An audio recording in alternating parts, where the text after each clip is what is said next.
Hello les addicts, aujourd'hui je vous retrouve pour une petite vidéo sur mon avancée à mi-parcours du Hot Summer Challenge. Oui, je suis désolée, vous avez un petit peu moins de vidéos en ce moment parce que j'ai un peu moins de temps. Et surtout, je profite un petit peu du soleil. Donc je profite un petit peu de tout ça pour juste prendre du bon temps. Donc c'est pour ça que du coup j'ai plus qu'une vidéo toutes les 2 semaines en ce moment, mais ça devrait revenir à peu près à la normale je pense fin septembre. Je vais vous montrer un petit peu mon avancée, n'hésitez pas dans les commentaires à en faire autant, à me dire un petit peu où vous en êtes, si vous avez super bien avancé ou si c'est plutôt tranquille ou pépère, c'est les vacances. Donc c'est parti, on y va, je vais vous montrer un petit peu dans chaque catégorie, dans chaque menu, ce que j'ai validé. J'ai encore du taf les gars. Alors, donc dans le premier menu qui était sur la plage abandonnée, j'ai validé 3 catégories sur 7. Donc la première, c'était lire une relique de votre pâle. Donc j'ai lu Par le feu de Will Isle que j'ai beaucoup apprécié. Il avait fait un gros buzz quand il est sorti, mais franchement je comprends pourquoi. Parce qu'en fait c'est une fiction tirée d'une histoire vraie. C'est des choses qui se sont relativement passé mais sous une manière de fiction. En fait on va suivre Moonbeam qui est donc on va dire sortie d'une secte. Bon, même si elle la considère pas franchement comme ça, on va voir un petit peu comment elle se reconstruit et moi je trouve que c'est vraiment un roman qui est intéressant, vraiment intéressant mais révoltant sur plein de sujets. Je trouvais ça super bien. Franchement, mais on va vraiment se concentrer sur des psychologies de personnages et non c'est vraiment super intéressant. Pas mal d'action quand même, mais c'est vraiment de la psychologie de personnage. Voir comment elle se reconstruit notre chère petite Moonbeam, et c'est vraiment pas facile quoi. Ensuite, la deuxième catégorie que j'ai validée, c'est lire un livre de moins de 200 pages. Alors là, j'ai lu le 14e tome de The Promised Neverland. Vous savez que c'est une saga que j'adore, que je suis depuis le début. Et à chaque fois que les tomes sortent, je les achète tout de suite et je les lis pratiquement dans la foulée on va dire. Non, c'est un manga que j'aime beaucoup. En plus ce 14e tome c'est blindé de révélations, de rebondissements, enfin c'est génial, franchement c'est génial. Je veux pas dire de bêtises mais en plus là on voit que le dénouement arrive puisque je crois qu'il y a 19 tomes. Si je me trompe pas, bien sûr. Et du coup, on voit que vraiment, on arrive un petit peu au dénouement de tout ça et c'est juste trop bien. Franchement, c'est vraiment un manga que je vous conseille parce qu'il est vraiment cool. Ensuite, la troisième catégorie que j'ai validée dans ce menu, c'est finir une saga. Et là, j'ai terminé Le secret de Lomé d'Alexiane de Lys. Donc ce 3e tome, franchement, il est juste trop bien. Enfin moi, à chaque fois, Alexiane de Lys, pour moi, c'est une valeur sûre pour moi parce que c'est vraiment une autrice que j'aime beaucoup. Parce que ses histoires sont super cool, il se passe toujours plein de choses et c'est super fluide. C'est super facile à lire, c'est vraiment bien. Et en plus, 3e tome, il se passe plein de trucs, plein de rebondissements, plein de choses qu'on voit pas venir. C'est vraiment pareil, les livres d'Alexiane de Lys, que ce soit Les Ailes d'Émeraude ou Le secret de Lomé, c'est vraiment... Pour moi, c'est des sagas que j'aime beaucoup. Du coup, il ne me manquera plus que La Sphère qui est sortie du coup au début de l'été. Et j'ai beaucoup trop hâte parce que là, c'est un one-shot en plus de science-fiction. Donc j'ai hâte de voir un petit peu ce qu'elle donne dans l'écriture d'une science-fiction, on verra bien. Donc voilà, donc celui-là, j'ai vraiment adoré. Alors dans le deuxième menu qui était coquillage et crustacés, j'ai validé que 2 catégories sur 6. Donc la première c'était lire un livre avec un élément faisant penser à l'été. Et là du coup j'ai pris La fiancée de Kirakas, donc parce que c'était jaune. Tout simplement. En fait j'étais curieuse de découvrir cette deuxième histoire. Je crois que ce serait une duologie. Je veux pas dire de bêtises mais je crois que c'est ça. Et donc j'ai lu la sélection en entier, tout ça, c'était sympa. Non franchement c'était bien, les 3 premiers tomes surtout, les 2 d'après beaucoup moins pour moi. Donc j'étais curieuse de voir un petit peu ce qu'elle allait nous proposer de nouveau, tout en restant dans tout ce qui est royauté et tout. Et malheureusement j'étais déçue parce que... Le fond de l'histoire est bon. Franchement, le fond de l'histoire est bon, mais pour moi pas assez approfondi. Même les personnages pour moi sont pas assez approfondis. Enfin, elle, je sais pas comment elle s'appelle déjà. Olis, oui c'est ça. Olis, je la trouve beaucoup trop superficielle, naïve. Alors j'espère que c'est un personnage qui va évoluer parce que sinon pour le coup, la pauvre quoi. Donc je vais quand même lire le 2e tome. Mais voilà, je trouve que vraiment l'écriture de Kirakas n'a pas évolué par rapport à la sélection et c'est vraiment dommage. Parce qu'on part sur une base qui est vraiment pas mal, une bonne idée, mais pas assez approfondie à mon goût.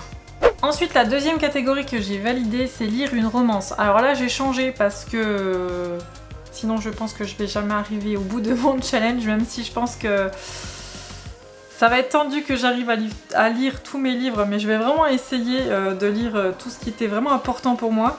Et du coup, la romance, j'ai pris le premier tome de Twilight que je me suis relu en audio et que j'ai beaucoup trop aimé. Parce qu'en fait, pour moi, je me souvenais de Twilight, je pense à cause des films. Je me souvenais d'une Bella très naïve et voilà, je voyais ça et un peu niaise des fois sur certains trucs, je pense. Et alors que finalement non, en relisant le premier tome, pour moi ça a été une lecture très cocooning et tout. Et j'ai beaucoup apprécié les relire. C'était vraiment un moment tranquille pour moi, qui faisait du bien en fait dans la journée. Parce que souvent je me les lisais, je me l'écoutais tranquillement le soir sur le canapé, tranquille, et ça faisait trop du bien, franchement. Donc non, ça m'a fait vraiment du bien de relire ce premier tome. Et je voulais à tout prix le relire pour la sortie de Midnight Sun, du coup, qui est sortie là, début août. Mais du coup, je vais pas le lire tout de suite, je vais attendre mes vacances en septembre pour pouvoir le lire tranquillement, parce qu'on a quand même 800 pages de concentré d'Édouard, donc voilà. Donc je voulais être tranquille pour le lire celui-là, donc je vais devoir me trimballer un gros pavé dans ma valise, mais c'est pas grave. Donc non, j'ai trop hâte de lire, il y a déjà les premiers retours là, et vraiment à chaque fois c'est que du positif, donc trop hâte de m'y mettre. Et en ce qui concerne le troisième menu qui était les doigts de pied en éventail, j'ai validé pareil 2 catégories sur 6 qui, pour la première, lire un livre en audio, j'en lis beaucoup. Donc là je suis sur le point de terminer Divergente, je vous en parle maintenant parce que vraiment je vais le finir aujourd'hui. Donc le dernier tome de Divergente, parce que je voulais relire cette saga, parce que la fin m'avait carrément frustrée. Et du coup, je voulais voir si peut-être 15 ans après, c'était toujours pareil. Parce que je les ai lus quand ils sont sortis, donc il y a de ça très très longtemps. Et on verra. Du coup, la fin, je pense qu'elle va me frustrer quand même. Oui, il y a une mouche, je suis désolée. et voilà, mais j'ai adoré relire le premier tome, c'est mon tome préféré. Le 2, je le trouve long. Et le 3... Ben voilà, le 3, je vais vous dire dans le prochain bilan si j'ai à nouveau balancé mon livre à travers la pièce. Non, je pense pas, parce que je sais comment ça finit, mais c'est surtout comment les choses sont amenées que j'avais pas aimé, en fait. Voilà. Donc, voilà, je vous en dirai plus quand j'aurai fini dans le prochain bilan. Et donc du coup, le dernier livre que j'ai validé la catégorie, c'était lire un livre engagé. Puisque là, j'ai choisi de lire Heartstopper d'Alice Oseman, qui nous parle un petit peu d'homosexualité et de plein d'autres sujets intéressants comme le rapport à son corps et aux autres. Parce que je trouve que c'est des livres qui sont super intéressants, je trouve, pour des adolescents qui apprennent à... qui se cherchent parce que leur corps change, parce que... ils se découvrent et je trouve ça super intéressant parce que c'est plein de choses qui se passent à ce moment-là, donc l'orientation sexuelle, le rapport à son corps et aux autres, on parle de ça. Là, je pense que le tome 4 va nous parler un petit peu aussi de troubles alimentaires et c'est super important parce que c'est tout plein de choses qui se déclenchent au moment de l'adolescence parce qu'on se pose plein de questions. C'est des livres qu'Alice Oseman, je trouve ça génial qu'elle ait fait ça en fait.